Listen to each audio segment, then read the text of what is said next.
This here is a really strange Tzeentch Sorceress. When I looked at this, my mind went to the Warcry warband of the Cypher Lords. I don't understand the design idea with these demonic fishes and why the chaos parts are missing, so I decided to build her my own way.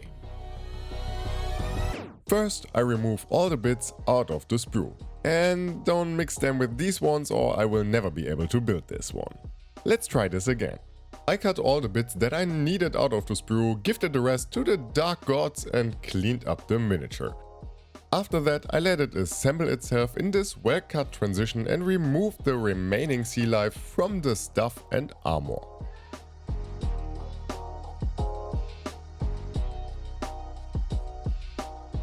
I found this Team Tzeentch logo from a Demon Prince's shoulder and placed it on the stuff of hers.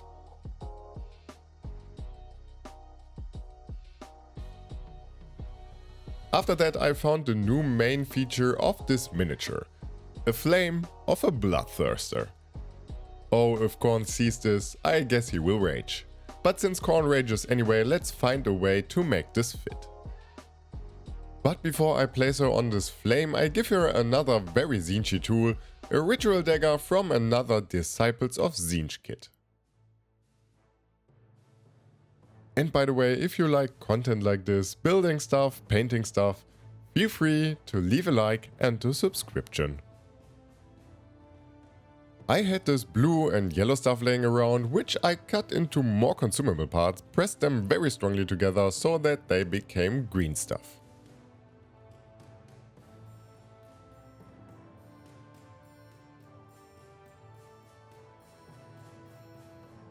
To erase my fingerprints out of this flame, I used this soft sculpting tool to flatten and smoothen it, so it matches the shape of the rest of the flame.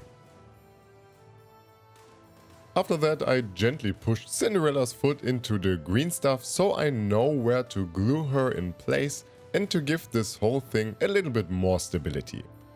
After that I again shaped the flame according to the rest of it and glued her in place. The next time I will do stuff like this, I will pin it. I had no problem until yet, but it somehow bothers me that I didn't do it.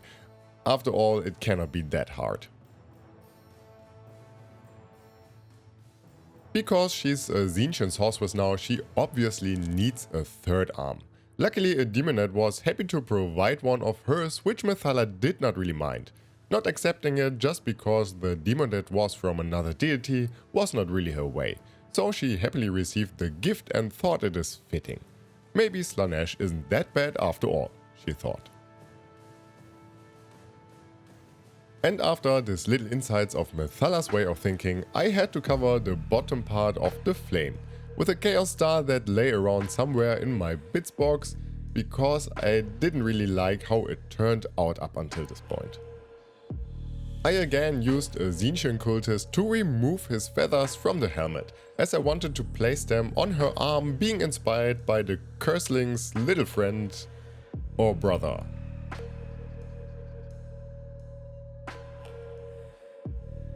After that I cut the same Tzeentch cultist's hellbart into two, gifting one part to the dark gods again. I replaced the lower part of her stuff, which broke only once since then. Next time I try to pin things like this or do an angular cut or something. I had the idea of giving her some more flames on the base, some alive ones. Some pesky little brimstone horrors to be exact. These were some old test models for when I had the idea of starting a Tzeentch RV. That never happened. And for the painting I started with an airbrush this time, because when there's something I am not really good at, it is being able to paint some realistic blue flames up until this point. I don't know why I struggle, normal ones and green ones are no problem at all, but somehow blue ones are a mystery to me. That's why I use an airbrush instead of wet blending. At this point I really want to praise, thank and welcome my new amazing patrons, who with their support keep these videos running. I am incredibly grateful for these amazing people, and if you are also interested in being a supporter, feel free to check it out. Once that's done, I paint the skin with my trusted recipe of dark purple, Bachmann's Glow and Elfic Flesh.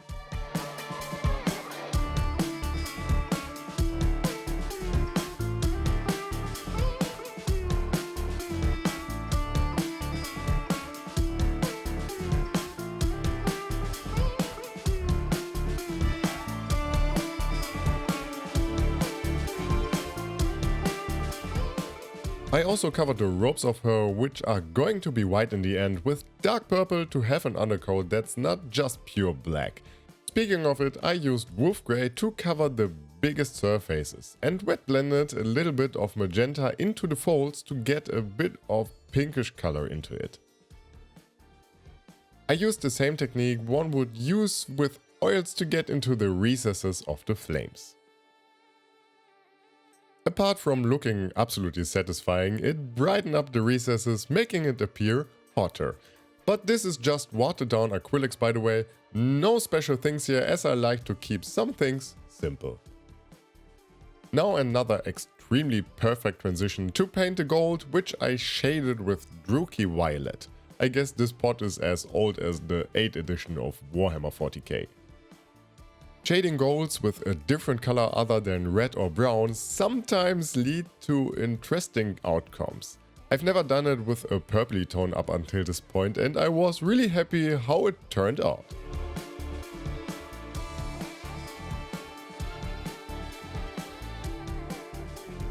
After that, I covered her demonet's arm with a corn-like color using Gory and Scarlet Red, wet blended into each other and highlighted with Wild Rider Red. I did the same thing with her Endhofer stuff and this coral-like thingy there. For the ornaments on the helmet, I wet blended blues and magenta into each other to create this transition of color. And I highlighted everything with a 50-50 mix of magenta and white.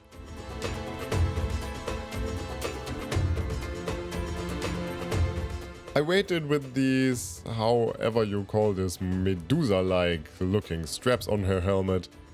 That would be a great idea as well. Why haven't I thought about it before?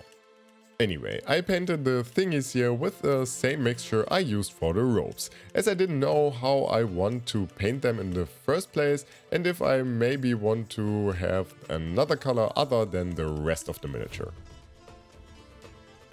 And for the eyes, I thought I want to have another color that I didn't have up until this point. So I went for green. It makes them stand out in the end and gives the entire miniature a focus point, which is on a mini that's so restless like this one here now, very important in my opinion.